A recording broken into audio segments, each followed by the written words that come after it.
Sir మీ అంటే అందశ్రీ గారితో మీకున్నటువంటి అనుబంధం? మంచోడే, నాకు దోస్తేనే. ఎప్పుడు తిట్టుకున్నా, ఒకసారి తిట్టుకున్నా, మంచి మంచి అభిమానం. ఎప్పుడు అభిమానమే, ఎప్పుడు అభిమానమే, ఎప్పుడు అభిమానం. నాతో బాగుంది. నేను రాస్తే గోరటంక రాలే, నేను రాయాలని చెప్పేది ఆయన 10 సార్లు. పాట రాస్తే మా ఇద్దరికే పోటీ అనేది ఆయన అనేది అంతే. అందే గోరటంకనతో పోటీ, నేను కూడా అంజనతోనే పోటీ అనుకునేది అంతే.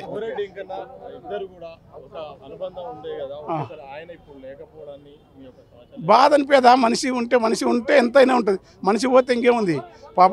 ఇంకా ముందు ఆలోచించుకున్నాడు కాదు, ఏం లేదు. పిల్లలు చేతికి వచ్చిన వాళ్ళు ఇక తను సాధించాల్సిన ఎంత ఉండే, కావ్యం వేయాల్సి ఉండే. అలాంటి కవి వెళ్ళిపోతే అకస్మాత్తుగా అంటే తనకు శంకరాచార్యుని శంకరలహరి పుస్తకాన్ని వేసిన ఆయన ఈ ప్రపంచాన్ని చెప్పకుండా వెళ్ళిపోవాలనుకుని పోయినాడు. ఆయనకు యుగరాస్తాలు తెలుసు. హాయిగా ప్రశాంతంగా పడుకున్నాడుగా. ఈ భూమి మీద వెళ్ళిపోవాలనుకుని వెళ్ళిపోతారు అంతే. అది అవి నేను ఇప్పుడు దాని మీద చర్చ చేయను. నిప్పుల వాగులు అందరి పాటలు, మా అందరి పాటలు వేసినాడు. ఆయన పాటలు ఎక్కువ వేసినాడు. అయినా ఏం కాదు, కవిగా తను వేస్తున్నాడు. తను కష్టపడి తన పాటలు వేసుకున్నాడు.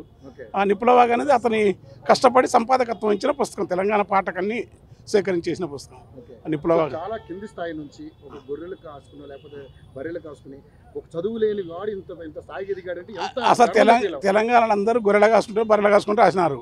తెలంగాణలో ఓడి బురకవి సిద్ధప్ప, కుమరాయన, హరిహరి వెంకన్న, సాలె మాణిక్యం, కందల రంగాచార్య అందరూ కింద పైనగా తెలంగాణ నేపథ్యం గట్టుపల్లి శరీరాల బాగా కనించి కూడా వాళ్ళందరూ కూడా పెద్ద చదువుకొని మారుల ఊర్లలో ఉండే కవిత్వం రాసి తెలంగాణ సాహిత్యం అనేది బయటికి రాంది. బయటికి వచ్చింది కూడా సుఖ సత్యయ్య గారు అలవోక మాలేకనే ఆయన జానపదపతి. ఆయన ఎక్కడ గొర్రెల కాసిన, ఆయన కూడా గొర్రెల గాయడం, బర్రెల గాయడం, పనిచేయడం, ప్రకృతితో ప్రకృతే పాఠశాల తెలంగాణ 9 పదములు, 8 పదములు, 50 పదములు అని పాలకురుకు సోమనాథ్ చెప్పినాడు బసవపురాణం. అట్లాంటి నేపథ్యం తెలంగాణ నేలకుంది. ఒగ్గు కథలు, కీర్తనలు, యక్షగానాలు, అచల గురువులు, సాంఖ్య గురువులు, అమనస్క గురువులు, సిద్ధ సాంప్రదాయం, మహత్తరమైన వారసత్వం సిద్ధనాగార్జున పుట్టిన నేల కనుక ఇక్కడ అక్షరం పొంగి వస్తుంది. ఈ అక్షరం అనేది ఈ అంత బయట చదువుతో లోపల చదువు నడుస్తుంటుంది. లోపల యంత్రం, ఆ లోపల చదువుతో బయట చదువు అద్భుతంగా అల్లగల నేర్పర్లు అతను ఒకడు. ఇప్పుడు వాడింది మా అమ్మ తల్లి, ఇప్పుడు వాడింది మళ్ళీ ఆయన రాసిన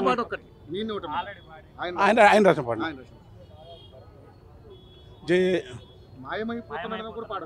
నాకు మొత్తం రాదు కదా. నేను జై బోలో తెలంగాణ గలగర్జనల వీణ అది